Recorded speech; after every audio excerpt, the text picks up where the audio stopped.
যে mob culture শুরু হয়েছে, অনেক জায়গায় হামলা হচ্ছে। হ্যাঁ, অনেক জায়গায় নিয়োগ নিয়ে বাণিজ্য হচ্ছে, এই যেগুলো হচ্ছে, এগুলো কি আপনি বলবেন যে হচ্ছে নাকি হতে দেওয়া হচ্ছে? সরকারের কি এখানে কোনো ভূমিকা থাকার কথা না? আমরা তো একটা সরকারকে বসিয়েছি যে নিয়মগুলি প্রতিষ্ঠিত করার জন্য। সরকারকে সেগুলো থামানোর জন্য যতটুকু চেষ্টা থাকা দরকার ততটুকু কি আপনি দেখছেন? আহ, বাস্তবে তো আসলে আমি ইতিমধ্যে আমার বহু বক্তৃতায় বলেছি, বাস্তবে সরকার আসলে তো দেশ চালাতে পারছেন না, সত্য হচ্ছে। আমরা সরকারকে সমর্থন জুগিয়ে যাচ্ছি বলে মানুষ সরকারকে সহ্য করছে, কারণ যেহেতু রাজনৈতিক দলগুলো সমর্থন দিয়েছে, জনগণের অভ্যুত্থানের মধ্য দিয়ে সরকার ক্ষমতা এসছেন। আপনি যেটা বলছিলেন, কালকে দেখছিলাম নতুন দলের নেতা বলছেন যে প্রশাসন নাকি বিএনপির নাকি নিয়ন্ত্রণের মধ্যে আছে, সে কারণে এই প্রশাসনের অধীনে নির্বাচনে কিভাবে অংশ নেবে। কিন্তু মানুষ দেখছে, গত এই অভ্যুত্থানের পরপরই সরকার গঠনের পর থেকে যত বদলি হয়েছে, পদায়ন হয়েছে, যত নিয়োগ হয়েছে, এবং তার অনেকগুলোর সাথে যারা এই ছাত্র তরুণরা, এবং তারা কিভাবে সচিবালয়ে তারা বসে আছেন, বিভিন্ন মন্ত্রণালয়ে কিভাবে তারা সংযুক্ত থাকছেন, এবং কিভাবে সরকারকে তারা দৈনন্দিন পেশাদারি কাজের মধ্যে তারা যুক্ত হয়ে তারা কিভাবে তারা তাদের মতন করে তারা কাজগুলো করবার চেষ্টা করছেন। তো এগুলো গণমাধ্যম তার 100 ভাগের 1 ভাগ লিখছে কিনা আমি নিশ্চিত না। কি কি দাঁড়িয়েছে, তো ফলে বলতে পারেন সরকারের মধ্যে কার্যত অনেকগুলো সরকার এখন কাজ করছে। একটা প্রফেসর ইউনূসের একটা সরকার কাজ করছেন। আমি বহুদিন বলেছি, ছাত্র তরুণরা যারা এখানে যুক্ত হয়েছেন, যারা সরকারের মধ্যে আছেন বা যারা তার চারপাশে আছেন, তাদের একটা প্যারালেল সরকার কাজ করছে। ব্যুরোক্র্যাটদের একটা সরকার কাজ করছেন। আবার ধরুন সশস্ত্র বাহিনী বা আমাদের আইন শৃঙ্খলা রক্ষাকারী বাহিনী যারা আছেন, তারাও তাদের মতন করে একভাবে তারাও কিন্তু কাজ করছে। এখন আরেকটা জিনিস হলো, আমি দেখলাম যে এর মধ্যে যেমন গত 16 তারিখে প্রধান বিরোধী দল তারা প্রধান উপদেষ্টার সঙ্গে দেখা করলেন এবং সেখান থেকে বেরিয়ে তারা বললেন তারা একেবারেই সন্তুষ্ট নন, বিশেষ করে নির্বাচনের তারিখ নিয়ে। তারা চাচ্ছেন যে নির্বাচনটা ডিসেম্বরে হোক, কিন্তু সরকারের পক্ষ থেকে স্পষ্ট করে কিছু বলা হচ্ছে না। একটা অস্পষ্ট টাইমলাইন তারা ডিক্লেয়ার করেছে, যার দৈর্ঘ্য হলো প্রায় 6 মাসের মতো, যে ডিসেম্বর থেকে জুনের মধ্যে হবে, এবং তারা ওখানেই থেমে থাকছেন। তো আপনি, আপনার কাছে আমার এই ক্ষেত্রে দুটো প্রশ্ন। এক নম্বর প্রশ্ন হলো যে আপনি কি মনে করেন যেভাবে চলছে সরকার চাইলে কি ডিসেম্বরের মধ্যে নির্বাচন দিতে পারে? আর দ্বিতীয় কথা হলো যে এই সরকার যে একটা অস্পষ্ট একটা টাইম লাইন দিচ্ছে, ডিসেম্বর থেকে জুন, এইটা আপনার কাছে প্র্যাকটিক্যাল মনে হয় কিনা? এর মধ্যে অনেকে বলছে তারা নাকি আরো দীর্ঘদিন থাকার জন্য একটা চেষ্টা করছে, মনে মনে খায়েশ আছে, এর জন্য একটা প্রচারণা চালাচ্ছে, 5 বছর যাতে রাখা যায় এই সরকারকে। এই ধরনের একটা আলোচনা কিন্তু হচ্ছে। এই বিষয়গুলোকে আপনি আসলে কিভাবে দেখেন? আমি দুটো দিকে কথাটা বলি। 1 নম্বর, আমি যেটা মনে করি যে সরকারে যদি পরিষ্কার রাজনৈতিক সদিচ্ছা কাজ করে, ডিসেম্বরের মধ্যে অবশ্যই ত্রয়োদশ সংসদের নির্বাচন করা সম্ভব। এমনকি আরো 1 2 মাস 3 মাস এগিয়েও এই নির্বাচন করা সম্ভব। আমার কথার যুক্তিটা কি, নির্বাচন কমিশন ইতিমধ্যে তারাও তাদের ভোটার তালিকা তারা প্রণয়ন সম্পন্ন করেছেন। তারাও ডিসেম্বরকে একটা লক্ষ্য রেখে যাবতীয় প্রস্তুতি তারা গ্রহণ করছেন।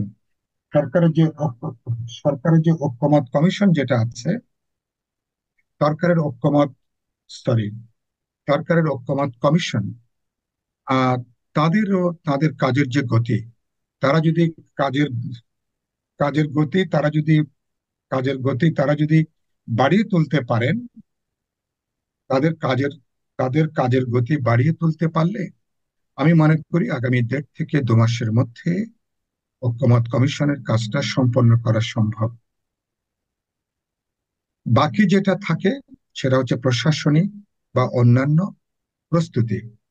ইতিমধ্যেই আমাদের সরকার দুটো তত্ত্বাবধায়ক সরকারের মেয়াদ তারা পার করে ফেলেছেন। আগামী 2 মাস পরে তারা আরেকটা তত্ত্বাবধায়ক সরকারের যে 90 দিন, সেই 90 দিন তারা কিন্তু পার করবেন। তো ফলে আমি দেখছি যে প্রশাসন নির্ভর করে সরকারের পলিটিক্যাল উইলটা কি, সরকারের সদিচ্ছার জায়গাটা কি। এই বিভ্রান্তির কথাটা আসছে কেন? আসছে একজন দায়িত্বশীল উপদেষ্টা যখন বলেন যে মানুষ চাইছে যে আমরা আরো 5 বছর থাকি, এবং তারপরে পরের দিন আবার শুনলাম আরেক উপদেষ্টা বললেন যে আমরা নির্বাচিত সরকার না, এই কথা কে বলছে? তার মানে তারাই প্রকারান্তরে নিজেদেরকে অভ্যুত্থানের নাম করে নিজেদেরকে নির্বাচিত সরকার দাবি করছেন। এর আগে পরে আমরা দেখছি সরকারের সঙ্গে যুক্ত দেশের ভেতরে বাইরে অনেক মহলকে আমরা দেখছি তারা সরকারকে বাহবা দিয়ে আরো 2 বছর, 3 বছর, 5 বছর থাকার জন্য, পারলে কেউ আরো লম্বা সময় সরকারকে থাকার জন্য তাদের বক্তব্য বিবৃতি। এগুলো আমার মনে হয় যে সরকারের ভেতরে নিশ্চয়ই প্রচ্ছন্নভাবে কোনো না কোনো মহল আছেন, কোনো না কোনো গ্রুপ আছেন, তারা এগুলোকে বাজারে ছেড়ে দিয়ে এক ধরনের জনমত যাচাই করা, মানুষের রেসপন্স এবং রিয়াকশন কি এটাকে তারা দেখা, এটার মধ্যে তারা আছেন। কিন্তু আমি এখনো বিশ্বাস করতে চাই সরকারের প্রধান প্রফেসর ইউনূস, তিনি তিনি তার কথার বড় দাগের কোনো পরিবর্তন তিনি করেননি। দু একবার হয়তো কথাটা বলেছেন ডিসেম্বরের মধ্যেই নির্বাচনটা করতে চান, কিন্তু সাধারণভাবে তিনি ফরমাল তার যে বক্তব্য, জাতির উদ্দেশ্যে প্রদত্ত বক্তব্য, সেখানে তিনি কিন্তু বলেছিলেন যে ডিসেম্বর বা তারপরে আগামী বছরের জুনের মধ্যে। আমি ব্রডলি তিনি কিন্তু এখনো তার কমিটমেন্টের ভেতরে আছেন বলে আমি বিশ্বাস করি, এবং বাস্তবে আমি সেটা দেখতে চাই। আমি এখনো পর্যন্ত মনে করি যে আহ সরকারকে নানা উস্কানি আছে বিভ্রান্ত করবার জন্য, সরকারের ক্ষমতা প্রলম্বিত করবার জন্য, দীর্ঘায়িত করবার জন্য, এবং নানা মহল নানাভাবে আর কি কি বুদ্ধি করা যায়, কি কি কৌশল করা যায় যাতে ক্ষমতা বা নির্বাচনকে আরো প্রলম্বিত করা যাবে। যেমন ধরুন, কেউ কেউ বলবার চেষ্টা করছেন যে বিচার সম্পন্ন না হওয়া পর্যন্ত নির্বাচন নয়, কেউ কেউ বলবার চেষ্টা করছেন যে সংস্কার সম্পন্ন না হওয়া পর্যন্ত কোনো নির্বাচন নয়। এটা একেবারেই একটা কুযুক্তি। কুযুক্তিটা কোন অর্থে? পরিষ্কার হচ্ছে যে গণহত্যার যে বিচার বা বিচারিক যে কাজ আইসিটি ট্রাইব্যুনাল বিচার করছে, এখন এই বিচারটা একটু লম্বা, একটু দীর্ঘ প্রক্রিয়া। এটা 1 বছর লাগতে পারে, 1.5 বছর, 2 বছর, 3 বছর, এমনকি 5 বছর বিচারটা লাগতে পারে। তাহলে আপনি বিচার কাজ শেষ করে নির্বাচন করবেন, এটা কোনো যুক্তির কোনো বক্তব্য না। এটা অনির্বাচিত সরকার, যার ডেফিনিট কোনো জবাবদিহিতা নাই, যার তার জনগোষ্ঠীর কাছে তার সুনির্দিষ্ট কোনো অ্যাকাউন্টেবিলিটির কোনো প্রশ্ন নেই। এই যে ধরুন, তারা যে গত 8 মাসে যে কাজগুলো করেছেন, তাদের কি পরবর্তীকালে তাদের ভালো কাজ এবং খারাপ কাজ এগুলোকে মূল্যায়নের সুযোগ আছে? খারাপ কাজ করলে তাদেরকে কি জবাবদিহিতা আনবার কোনো সুযোগ আছে? এগুলা কিন্তু পলিটিক্সে এখন তেমন কোনো আলোচনার কোনো প্রশ্ন না।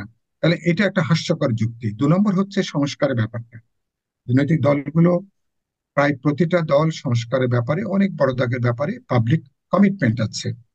আমরা অনেকগুলো সংস্কার রয়েছে যেগুলো প্রশাসনিক আদেশ দিয়ে, নির্বাহী আদেশে অথবা এক্সিকিউটিভ অর্ডারে আপনি করতে পারেন, যেগুলো সংবিধানের সাথে যুক্ত নয়। আর যেগুলো সংবিধানের সাথে যুক্ত প্রশ্ন আছে, আমরা সরকার কোথায় দাঁড়াবে তারাই বলছেন যেখানে ন্যূনতম আমাদের ঐক্যমত্যের জায়গাটা তৈরি হবে। সুতরাং সেটা যদি বটম লাইন হয়, তার উপরে ভিত্তি করে আগামী 1.5 থেকে 2 মাসের মধ্যে পুরো ঐক্যমত কমিশন তার কাজটা সম্পন্ন করে ঐক্যমতের জায়গা থেকে আমরা সমঝোতা বা চুক্তি অথবা সনদে আমরা স্বাক্ষর করব, রাজনৈতিক দলগুলো। এরপরে সরকারের কাজ শেষ। তারপরে সরকারের কাজ হচ্ছে যে এগুলোকে তারা পরবর্তীকালে যখন ত্রয়োদশ সংসদে নির্বাচিত পার্লামেন্ট হবে, পার্লামেন্টের সংশোধন হবে, এগুলো আইনে এগুলো পর্যবেসিত হবে। এই হচ্ছে কাজ। সুতরাং জি। বিচার এবং সংস্কারকে নির্বাচনের বিরুদ্ধে দাঁড়ানোর অর্থটা হচ্ছে এখানে এখানে পলিটিক্সটা দুটো। যারা এটা বলবার চেষ্টা করছেন তারা বিচার এবং সংস্কার ব্যাপারে রাজনৈতিক চ্যাম্পিয়ন হতে চান, এরকম একটা ধারণা তারা জনমানুষে তৈরি করতে চান। আরেকটা হচ্ছে যে তারা একটা বাড়তি সময় তারা কিন্তু গ্রহণ করতে চান। বিদ্যমান সরকার থাকলে যাদের জন্য সুবিধা, যারা অর্থনৈতিক, সামাজিক, প্রশাসনিক বহুমাত্রিক সুযোগ সুবিধা নিয়ে যারা ব্যক্তিগত, গোষ্ঠীগত বা শ্রেণীগত সুবিধা যারা আদায় করছেন, তাদের জন্য এই সরকার যদি লম্বা হয়, তাদের জন্য অনেক বাড়তি সুবিধা কিন্তু এনে নেওয়া যায়। এটাতে সাধারণ মানুষের কোনো স্বার্থ নেই। আর শেষ জি। কথা বলি এই প্রসঙ্গে, এই যে জি। ধরুন কদিন আগে যে বিনিয়োগ একটা সম্মেলন হলো, নিশ্চয়ই এটা খুব আশা জাগা নিয়ে একটা প্রশ্ন। কিছু উদ্যোগ আমরা দেখছি, কিছু আগ্রহটা আমরা দেখছি, কিন্তু আপনি জানেন যে কিন্তু বাস্তবে সরাসরি মানে ফিজিক্যাল অর্থে বিনিয়োগের সম্ভাবনা খুবই ক্ষীণ আগামী কমাসে। কারণ প্রত্যেকে, আমি আমি অর্থনীতির ছাত্র, আমার বন্ধুরা বা আমার শিক্ষকরা যারা এগুলোর সঙ্গে যুক্ত আছেন, তাদের সঙ্গে আমার যেটুকু আলাপ আলোচনা কথাবার্তা, তারা প্রত্যেকে তাকিয়ে আছেন একটা নির্বাচিত সরকারের জন্য, যে সরকারের জবাবদিহিতা আছে, যে সরকারের পার্টিকুলার অ্যাকাউন্টেবিলিটি থাকবে, এবং যে সরকার একটা স্থায়িত্ব দেবে, এক ধরনের স্থিতিশীল সরকার কায়েম হবে। অর্থাৎ একটা গণতান্ত্রিক পপুলারলি ইলেক্টেড গভর্নমেন্ট না হলে বাস্তবে স্থিতিশীল কোনো সরকারের সম্ভাবনা নেই। সেক্ষেত্রে বিনিয়োগ বা উন্নয়ন বলি, আমার ডেভেলপমেন্ট পার্টনাররা খুব বেশি কিন্তু আশা জায়গা পাবে না। সব মিলে নির্বাচনের মধ্য দিয়ে একটা গণতান্ত্রিক অভিযাত্রা ছাড়া যত দ্রুত করা যায়, আমাদের কিন্তু শেষ রক্ষা করবার সুযোগটা খুবই সীমিত। জি, অনেক ধন্যবাদ, অনেক ধন্যবাদ জনাব সাইফুল হক। আপনি অনেকগুলো বিষয়ে আপনার মতো করে একদম মানে ব্যাখ্যা করে করে আমাদেরকে বললেন। আমার মনে হয় আমার দর্শকরা এটা খুব পছন্দ করবেন। তারপরেও দর্শক, আপনারা শুনলেন বিপ্লবী ওয়ার্কার্স পার্টির সাধারণ সম্পাদক জনাব সাইফুল হকের বিশ্লেষণ, নির্বাচন নিয়ে, এই সরকারের পারফরমেন্স নিয়ে, এবং নির্বাচনকে প্রলম্বিত করার জন্য যে সমস্ত কুযুক্তি দেওয়া হচ্ছে সেগুলো।